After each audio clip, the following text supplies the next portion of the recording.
What is going on, Trash Talkers? We're back with another episode for you. In today's video, we're going to give you our top 10 running backs halfway through the 2021 NFL season. All that and much more coming your way right now!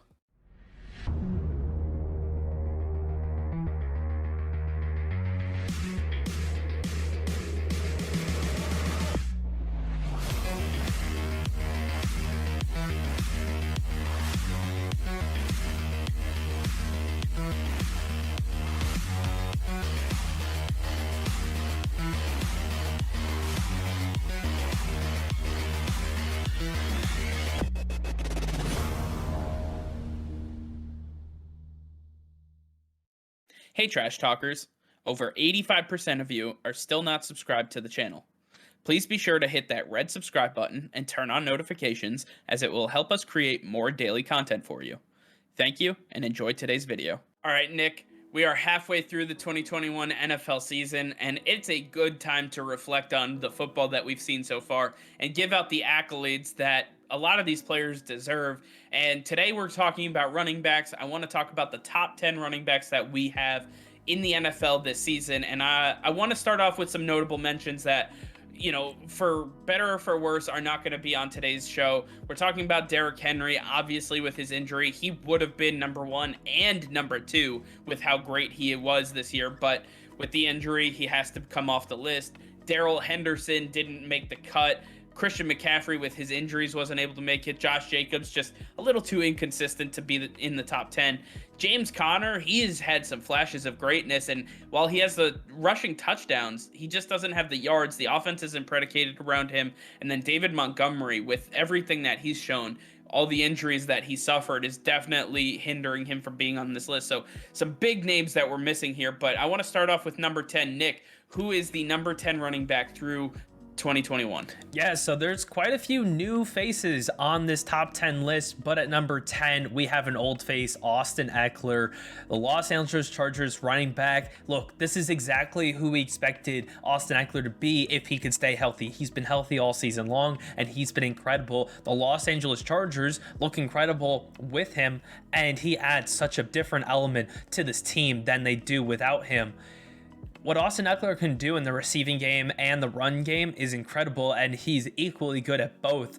And that's exactly what you want for a young quarterback like Justin Herbert. That's going to help him grow into his role much quicker. And I think it's working out great under Brandon Staley. Everything's working out great, and Austin Eckler is looking better each and every week. I think that he's an incredible running back. All of this praise that he's been receiving is well overdue. It's about time people start looking at Austin Eckler as one of the best running backs in the NFL.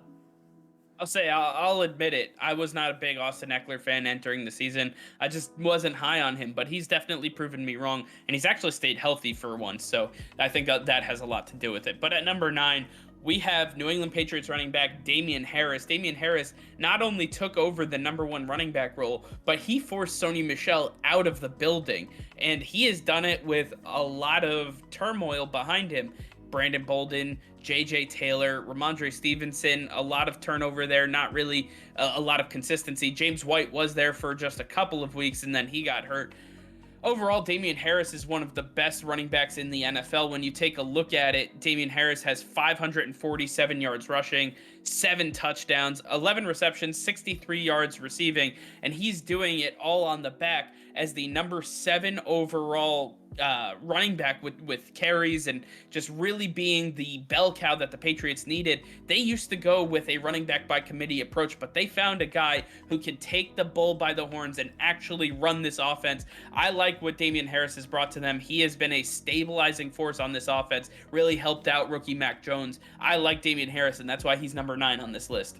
Coming in at number 8, we have rookie Najee Harris for the Pittsburgh Steelers. He's had an incredible season, and he is a do-it-all weapon for the Pittsburgh Steelers. Big Ben loves his safety blanket in the running back position.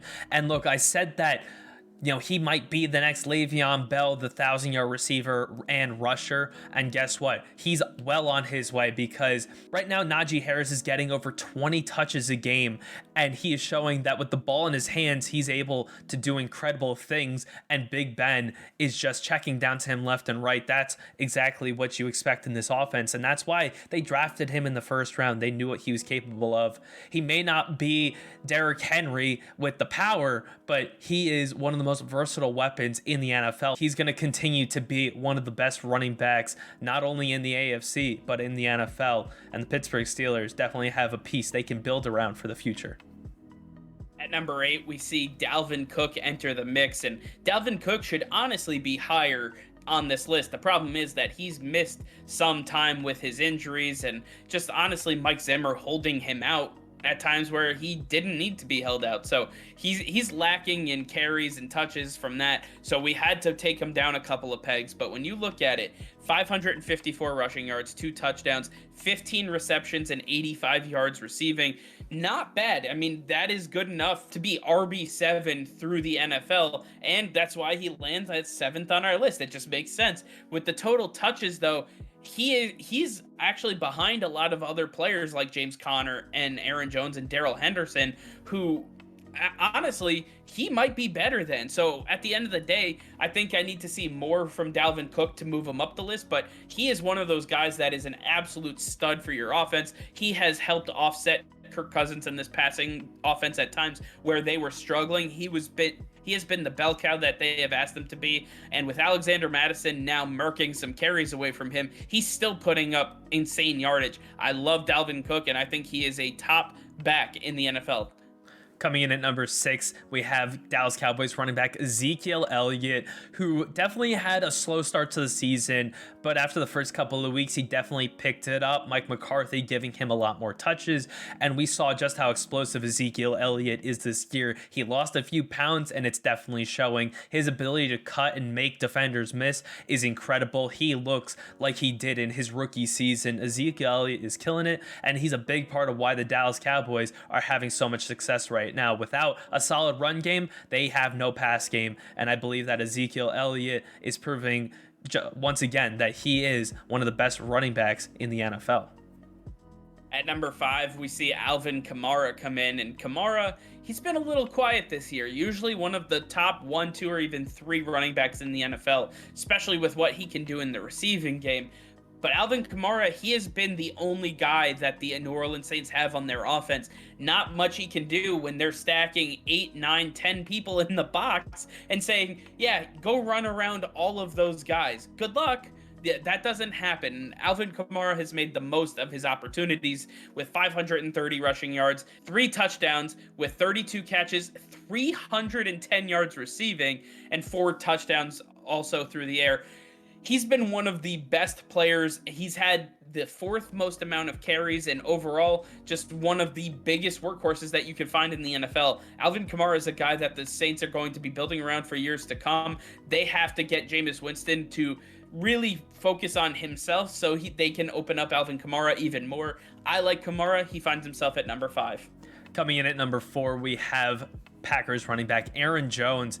He's been a godsend for them this year with all of the things that the Green Bay Packers have gone through with injuries to the wide receiver core and then having to face the Chiefs without Aaron Rodgers. Aaron Jones was the guy who was holding them steady. He was the one that they had to rely on to do it all, and he nearly did it all.